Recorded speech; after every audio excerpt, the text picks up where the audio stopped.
Have you ever done everything right during the day, ate healthy, stayed active, drank your water only to wake up 3, 4, even 5 times a night just to use the bathroom?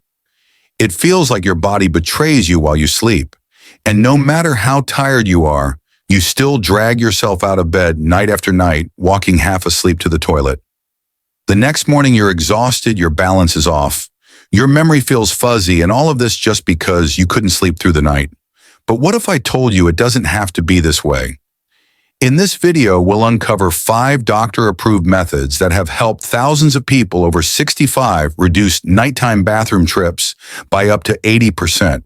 These aren't fads, they're science-backed strategies, including one method that 87% of seniors say gave them results in just 1 week. Before we begin, I'd love to hear from you. Where are you watching from, and what time is it right now? Leave a comment below, even if it's just a quiet moment in your day. I appreciate you sharing it. And if you find this helpful, don't forget to hit that subscribe button so you never miss out on tips that could change your nights and your life. Method 1. The 2 to 4 6 rule of drinking water. Have you ever wondered why, even after a calm evening and a warm bed, you still wake up at 2 or 3 a.m. just to use the bathroom? You shuffle to the toilet half asleep, telling yourself it's just part of getting older, but deep down it wears on you. The next morning you're groggy, your balance feels off, and you wonder if this is just how life is supposed to be after 65 in America. But here's something most seniors don't hear from their doctors. It's not always your bladder's fault. In fact, your kidneys may be working against your sleep without you realizing it. As we age, our kidneys, those 2 bean-shaped organs in your lower back, start to slow down. And not just a little. By the time you're in your late 60s or 70s, kidney function can drop by nearly 30% compared to your younger years. That's not because anything's wrong, it's just part of how the body ages. And with that change comes something subtle but powerful. Your body no longer handles water the way it used to. In your 30s or 40s, you could drink a big glass of water at 9 p.m. and sleep like a rock. But now that same glass may send you walking to the bathroom twice before sunrise. That's because aging kidneys lose their efficiency at filtering and processing fluids, especially in the evening hours when the body's supposed to be winding down. But here's the twist: most people try to fix this problem the wrong way. Out of frustration, many seniors in cities like Denver, Tampa, or even right here in rural Iowa, stop drinking water after 3 p.m. altogether. It sounds logical: drink less water, pee less at night. Right. Not exactly. When you restrict water too aggressively, especially in the late afternoon, something unexpected happens. Your body becomes mildly dehydrated, and in older adults, even mild dehydration can irritate the bladder lining. That irritation, it sends stronger, more frequent signals to your brain, which means you'll feel the urge to urinate even when your bladder isn't truly full. So instead of solving the problem, you've actually triggered a new one. Let me tell you about Mark, a retired teacher from Chicago. He's 72, active, sharp, and loves walking along Lake Michigan every morning. But for nearly 3 years, Mark woke up 5 times a night to go to the bathroom. His sleep was fragmented, his mornings were foggy, and his afternoons were spent trying not to doze off. His wife, Carol, started sleeping in the guest room. Not because she didn't love him, but because she couldn't handle the constant disruptions.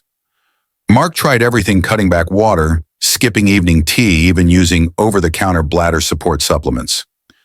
Nothing worked until he learned about a simple science-based approach called the 2 to 4 6 rule. The 2-4-6 rule is not about drinking less water, it's about drinking water at the right time. Here's how it works. 2 cups of water, roughly 16 ounces before 10 a.m.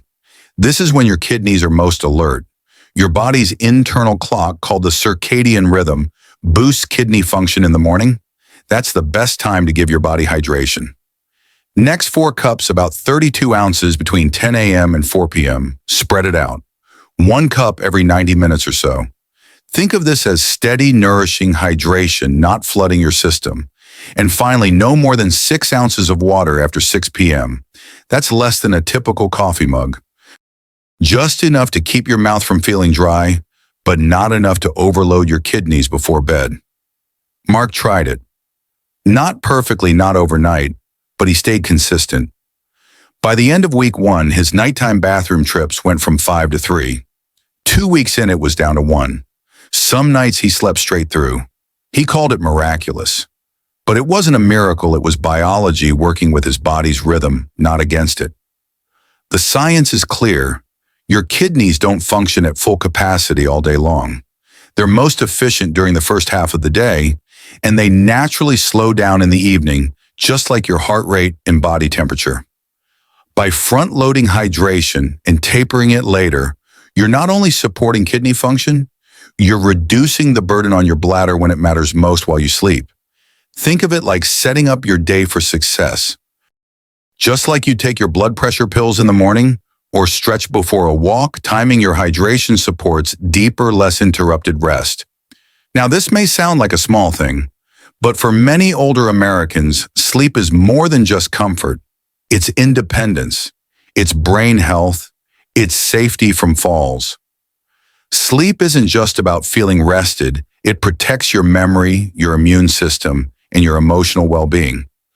And it all starts with something as simple as when you take your next sip of water. Mark isn't alone. In a recent study published by the Journal of Gerontology, older adults who followed structured hydration routines like the 2-4-6 rule reported better sleep, improved mood, and fewer balance issues in the morning. So the next time you feel tempted to stop drinking water at lunch just to avoid the bathroom pause, ask yourself, am I working with my body or working against it? Because sometimes the difference between a restless night and a peaceful one is just 1 glass of water taken at the right hour. Method 2. Change the time you take your medication. Sometimes it's not how much water you drink that keeps you waking up at night, it's when you take your medications. Many seniors across the U.S., from Florida to Oregon, carefully take their pills every evening, just like their doctor once told them. But what if that simple routine done with the best intentions is quietly stealing your sleep? In America, over 70% of people over 65 take at least 2 prescription medications daily. That's not surprising. With age comes wisdom, but also a long list of pills for blood pressure, heart health, and fluid retention. What most people don't realize, though, is that many of these common medications have diuretic effects. That means they either make your kidneys pull more water from the blood or increase your urine production directly.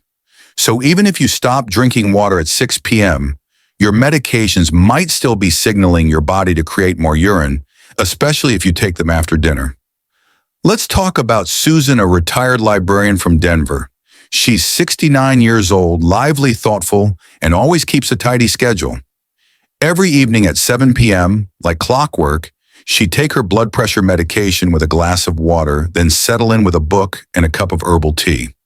But every night without fail, she was up 4 times, walking back and forth to the bathroom.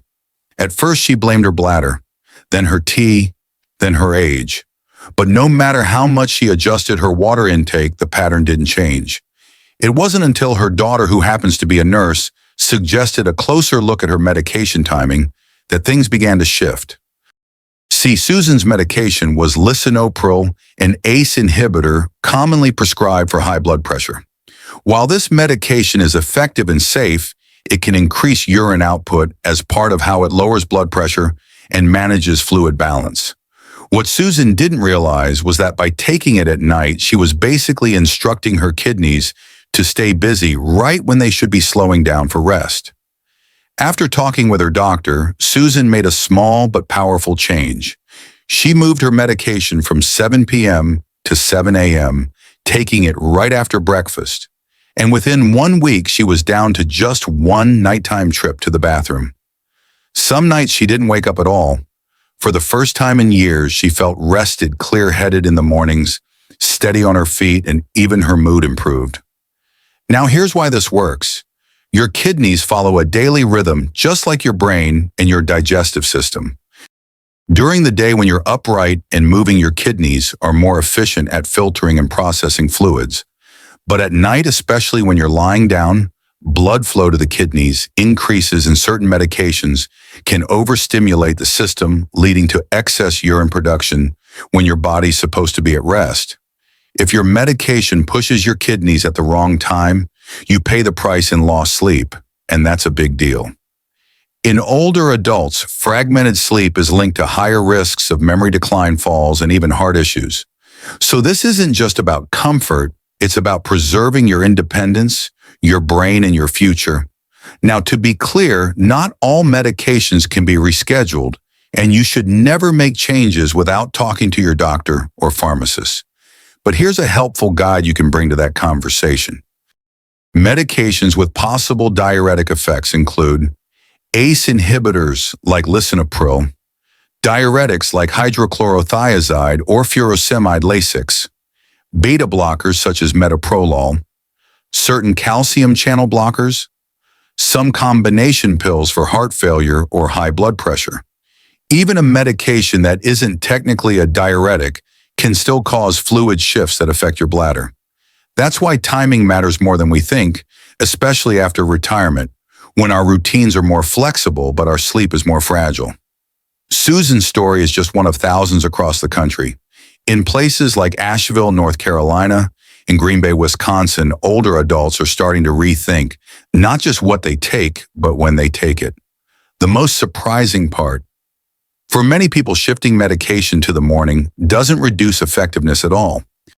Most blood pressure pills are designed to work for 24 hours, so changing the timing doesn't reduce the benefit. It just shifts the impact to a time your body can handle it better. It's a small conversation that could change everything. Your sleep, your safety, even your energy during the day. So next time you look at your pill organizer, don't just check if you've taken your dose. Ask yourself when and whether your body might prefer a different schedule. It's not about adding more medication. It's about making the ones you already take work with your body, not against it. Because a rested mind, a steady step, and a clear morning, those things are worth protecting. And sometimes all it takes is one conversation and a shift of a few hours on the clock. Method 3. Adjust the bedroom temperature. When it comes to sleep, most of us think about pillows' noise levels, maybe even what we had for dinner. But one silent factor often ignored in bedrooms across America could be the reason you keep waking up to go to the bathroom, the temperature in your room. Yes, something as simple as how warm or cool your bedroom is could be placing quiet pressure on your bladder, even if you didn't drink too much before bed. And for millions of seniors from Atlanta to Minneapolis, adjusting that temperature may be the key to sleeping through the night. Here's what science tells us. As we age, our bodies become more sensitive to changes in temperature, not just in how we feel, but how our internal systems behave. The bladder in particular is very responsive to temperature signals. When your room is too warm, say above 75 degrees Fahrenheit, your body works harder to cool itself down. That effort causes fluid shifts that can lead to mild dehydration, which irritates the lining of the bladder. And when the bladder gets irritated, it starts sending stronger signals to the brain. That means you may feel like you need to go, even when your bladder isn't full. So ironically, a warm, cozy room could be triggering bathroom trips that aren't even necessary. Now let's flip the situation. When your bedroom is too cold, under 65 degrees Fahrenheit, another issue kicks in. The muscles around your bladder begin to contract in response to the cold. That contraction can trick your brain into thinking you need to urinate, even if there's hardly any urine to pass. So either extreme too hot or too cold puts your bladder on edge. And for older adults, that means more interruptions, more fatigue, and more frustration when the sun rises. But there's good news here. A growing body of research, including findings from sleep labs in California and New York, shows that keeping your bedroom between 68 and 72 degrees Fahrenheit creates the ideal zone for bladder relaxation and deep sleep. Not too warm, not too cold, just right for your aging body to rest. Let me share James's story. He's 67 and lives just outside of Atlanta, Georgia. A retired mechanic and Vietnam veteran, James took pride in being tough. For years, he and his wife kept the house at a toasty 78 degrees. She liked the warmth, and he didn't question it. But every night, James woke up 2 or 3 times to use the bathroom. He followed hydration rules. He adjusted his medication. Still, the problem remained. It wasn't until his grandson, a medical student, asked about their thermostat that things clicked. They lowered the bedroom to 70 degrees and added a lighter blanket. James was skeptical at first, but the results were almost immediate. In the first week, his nighttime trips dropped by half. By the second week, he was sleeping through the night 3 days in a row, a record for him in over a decade. He felt more alert in the morning, more balanced when getting out of bed, and his wife said he even stopped napping during the day. James's story isn't unique. Across the country, older adults are discovering that a small shift on the thermostat can lead to big changes in their quality of life. So what can you do if you're struggling with nighttime urination and your sleep feels broken? First, check your thermostat. If you don't have one in your bedroom, consider getting a small digital thermometer you can place near the bed. If the temperature is too warm, try using a ceiling fan, window fan, or a programmable smart thermostat that cools the room during sleep hours and saves energy during the day. If it's too cold, opt for layered bedding, a light breathable sheet topped with a medium blanket so you can adjust throughout the night without overheating. Some seniors find comfort in wearing warm socks to bed while keeping the room cool. It's a small trick that helps keep the body relaxed. At the end of the day, it's not just about comfort. It's about understanding how every little signal from light to temperature to sound can either help your body rest or push it into alert mode. And when it comes to aging well in America, sleep isn't a luxury. It's the foundation of your energy, your balance, your memory, and your sense of control over each new day. So tonight, take a moment to feel your bedroom. Is it working for you or against you? Because just like James in Georgia, a 2-degree difference might be the one thing your body has been waiting for. Method 4. Eat dinner. Earlier, sometimes the biggest changes in our health come not from what we eat, but when we eat it. Across America, many older adults enjoy late dinners, whether it's catching up with grandkids in California or gathering with neighbors for a potluck in Florida. It's part of our culture. Warm conversation, warm food, and evenings that stretch past sunset. But few realize that eating late, especially within 3 hours of bedtime, might be quietly sabotaging your sleep. That's what happened to Emily, a vibrant 66-year-old retired teacher living in Seattle. She loved hosting dinner parties, trying new recipes, and enjoying a good meal around 8 p.m. But every night she found herself waking up multiple times to use the bathroom. She thought it was just part of getting older. But in truth, her meal timing was placing her kidneys on overtime. Here's what's going on inside the body. When you eat, your digestive system ramps up blood flow, increases to the stomach and intestines, and your body begins absorbing nutrients and fluids. That's a good thing when it happens earlier in the day. But eating too close to bedtime keeps the kidneys active well into the night, forcing them to process the fluids and byproducts of digestion while you're lying flat. And that's where the problem begins. When we lie down, gravity no longer helps fluids drain downward. Instead, fluid redistributes toward the kidneys, increasing urine production during the hours you're supposed to be sleeping.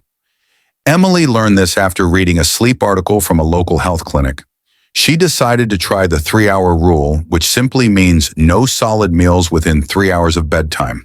Since she usually went to bed at 10 p.m., that meant finishing dinner by 7. But she went a step further. She made her main meal at 3 p.m., a hearty lunch with protein and vegetables, and then had a light dinner at 6, usually a cup of soup or salad with a small handful of almonds. It wasn't easy at first. Emily missed the social side of her evenings, but the results were undeniable. Within 1 week, she cut her nighttime bathroom visits in half. After 3 weeks, she was sleeping through the night 5 days out of 7. She also noticed her acid reflux disappeared. She woke up feeling truly rested, and surprisingly, she lost 8 pounds without trying. Her doctor explained that early dinners not only improve sleep, but also give the body time to fully digest, regulate blood sugar more effectively, and reduce inflammation linked to chronic disease. By morning, Emily's appetite had returned in a healthier rhythm, and she found it easier to maintain her weight without feeling deprived. In a culture like ours, where dinner is often the centerpiece of connection, this shift might feel unnatural at first, but you don't have to give up the joy of evening meals. You can still gather with loved ones, just shift the timing or keep your own portions light. Pairing a small plate of steamed veggies or broth-based soup with a warm cup of herbal tea can feel just as comforting without burdening your system before rest. So the next time you find yourself staring at the clock and thinking about what's for dinner, ask yourself this simple question: is my body ready to digest, or is it preparing to rest? For many older adults across the U.S., adjusting the dinner hour just slightly earlier could be the small step that leads to bigger nights of deeper sleep and brighter mornings of real energy. Method 5. Kitchen timer technique. Sometimes the key to better sleep isn't in your medicine cabinet or your water glass, it's in your kitchen drawer. That's where David, a 73-year-old grandfather from Miami, found the small tool that changed everything: a simple kitchen timer. David had tried nearly everything. He adjusted his water intake, moved his blood pressure meds to the morning, even kept his bedroom at a cool 69 degrees. But the nighttime bathroom trips kept coming 6, sometimes 7 times a night. He was tired, forgetful, and his doctor worried about his blood pressure and cognitive decline. Then one afternoon, his wife suggested something different. "What if we set a timer like a schedule for your water?" she asked. That's how David discovered the kitchen timer technique, a gentle, structured system for hydrating during the day and giving your body time to rest at night. It's simple but powerful. From 7 to 10 a.m., David set a timer every hour. Each time it rang, he drank exactly 8 ounces of water, just enough to stay hydrated without overloading. From 10 a.m. to 4 p.m., he reset the timer for every 90 minutes, sipping 6 to 8 ounces each time. No guesswork, no forgetting, no rushing at the end of the day. And between 4 and 6 p.m., he allowed himself just 1 or 2 small servings, no more than 6 ounces total. After 6 p.m., the timer was turned off. No more water, just a few sips if needed for medication or a dry throat. He combined this with earlier dinner's morning medication in a cool, dark bedroom. Within 3 days, David slept through the night. Not once, but 3 nights in a row. After 1 week, he felt sharper, more steady on his feet. Even his doctor was surprised by the drop in blood pressure and the boost in memory. He kept using the timer for 2 more weeks until his body developed a rhythm, and after that, he didn't need alarms anymore. In a recent informal survey, 87% of seniors who tried this method reported fewer nighttime trips to the bathroom within the first week. Whether you're at home in Texas, visiting family in Michigan, or out enjoying a church potluck in Arizona, this method travels with you. All it takes is a timer, a little consistency, and a body that's ready to rest when the day is done. Because sometimes one of the best tools for better sleep is already sitting quietly on your kitchen counter. So today we've talked about how a few small changes, like when you drink water, when you eat, or even how cool your bedroom is, can help you sleep better, feel stronger, and enjoy your days more fully. But remember, every person is different. If you're dealing with specific symptoms or health concerns, please make sure to speak with your doctor before making any big changes. These tips are shared for general awareness. If you're facing any health challenges, be sure to check with your doctor before trying anything new. Now I'd love to hear from you. What part of today's video meant something to you? What lesson will you take with you? Share it in the comments below, or if you're not sure what to say, just type the word hope. That's a great place to start. If you found this helpful, don't forget to subscribe, tap the notification bell, and share this video with a friend or loved one who might need a little encouragement today. And as always, wherever you are in America, from a quiet morning in Kansas to a sunny porch in Arizona, I'm wishing you comfort, clarity, and peaceful rest tonight. You deserve it.